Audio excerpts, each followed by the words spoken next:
estou, non? Sí, moi ben. Sí, están. Escoitas moi ben, sí. Moi ben, pois, moi bons días. Grazas por asistir a esta rolda de prensa na que plantexamos unha moción para este vindeiro pleno. É unha moción que consideramos pois a caída nesta situación complicada, onde o espazo público o desfrute do espazo público para os veciños e para as veciñas de Compostela está moi restringido, e consideramos que é necesario pois colocar a mirada nas zonas posibles, como son as zonas verdes da nosa cidade, que penso que algo xeral, non, un sentimento xeral, que foron espazos pois totalmente necesarios, moi valorados en toda esta crise derivada da pandemia, que volven a ser este ano pois precisamente os espazos onde poder desfrutar do espazo público dunha forma segura.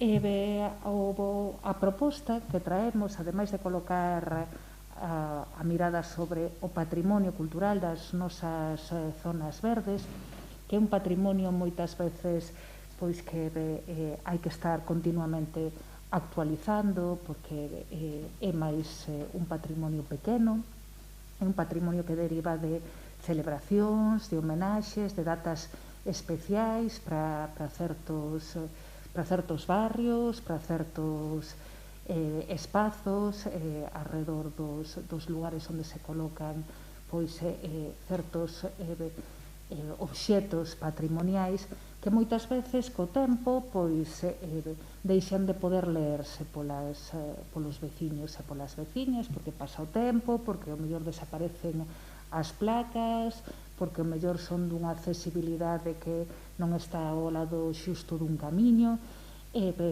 de aí que pois sexa necesario, e máis neste momento, non? No que non podemos acceder á cultura nos teatros dunha forma normalizada, no noso auditorio, no noso teatro principal, que non podemos estar en concertos xuntos, non? Nas festas, pois atender a poder mirar, saber ler o noso patrimonio das nosas zonas verdes. De aí que coloquemos o foco nun traballo xa feito, como foi unha guía da escultura contemporánea de Compostela, que o Concello publicou no ano 2019, e que foi unha guía precisamente con esta idea de atender ao micropatrimonio, o pequeno patrimonio nunha cidade que pois o patrimonio da humanidade e a grandiosidade, non, do espazo da cidade bella, pois moitas veces aminora ou invisibiliza os pequenos fitos, non, que hai descentralizados por todo o noso municipio.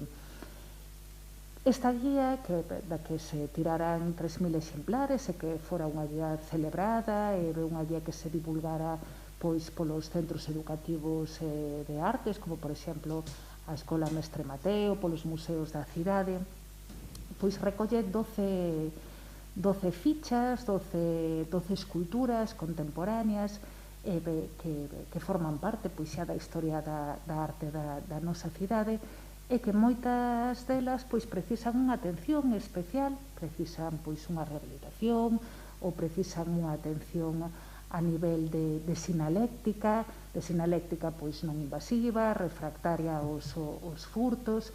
Entón foi como unha pequena un inicio, non? É unha recuperación da mirada sobre a escultura contemporánea, que pensamos que é necesario volver sobre ela neste momento, non?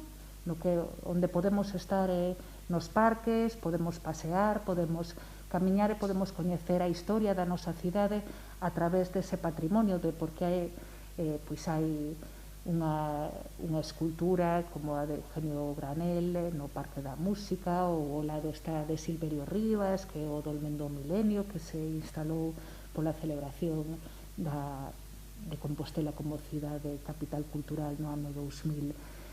Todo iso axúdanos a ler a cidade, axúdanos a actualizar a nosa mirada sobre o noso espacio público, e por iso o que lle pedimos ao goberno é que traballe transversalmente. Pensamos que un goberno que debe traballar máis transversalmente do que o fai, e que a área de acción cultural é bon que conecte co Departamento de Parques e Xardíns, e que traballen nun proceso conxunto para divulgar o pequeno patrimonio dos nosos parques, que empecen pola escultura contemporánea, porque nos nosos parques hai xoias patrimoniais de moi diferentes naturezas, como hai moita riqueza natural tamén, que penso que o Departamento de Parques e Xardíns ten unha historia e fai unha divulgación ademais moi boa das nosas zonas verdes, que son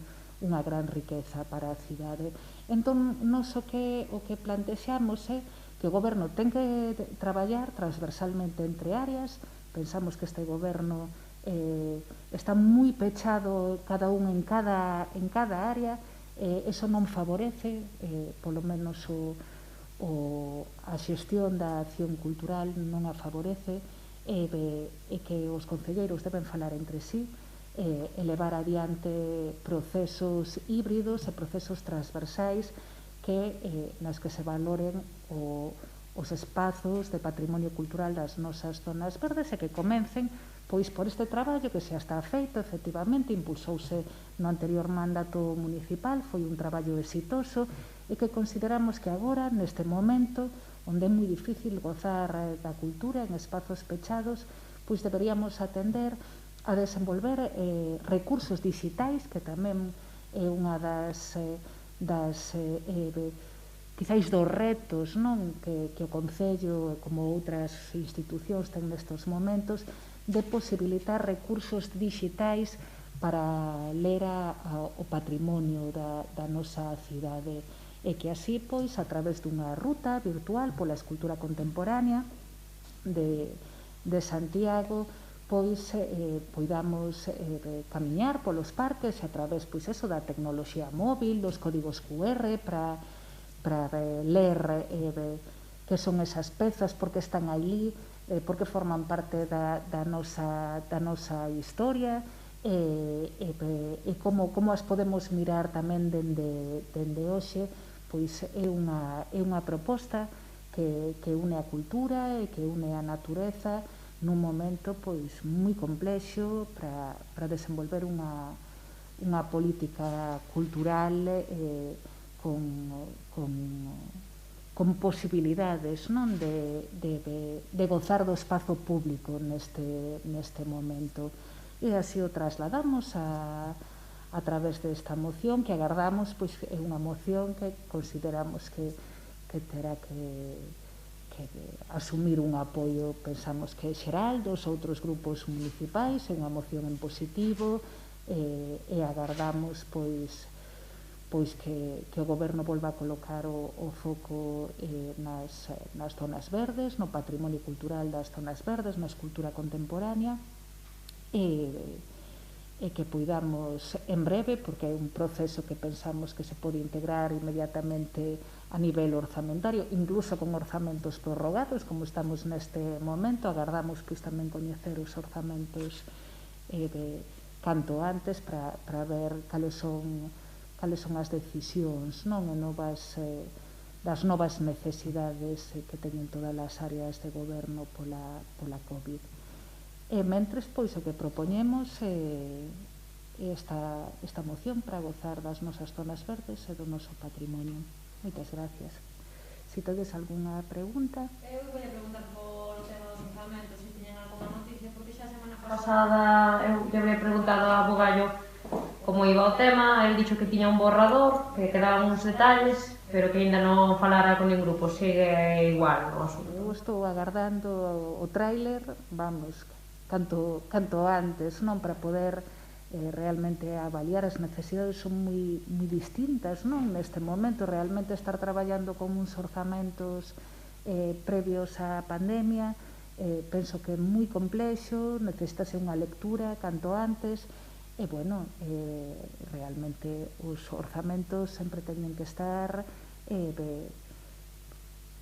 A proposta de orzamentos ten que ser antes de que comece o ano. Outra cousa é cando votas e tal, pero normalmente, nós cando estivemos no goberno, cando gobernou Compostela Aberta, a oposición coñecía o borrador de orzamentos moito antes de que rematase o ano, porque ademais necesítase tempo para poder avaliar. O mellor é que o alcalde non lle quere dar tempo á oposición para que avalie as necesidades totalmente distintos, porque é un cambio que vai ser duradeiro a nivel orzamentario, a nivel de política cultural, que é un pouco a área a que me dedico, non a fiscalizar, non do traballo do goberno, pois realmente vai ser un cambio moi forte, non?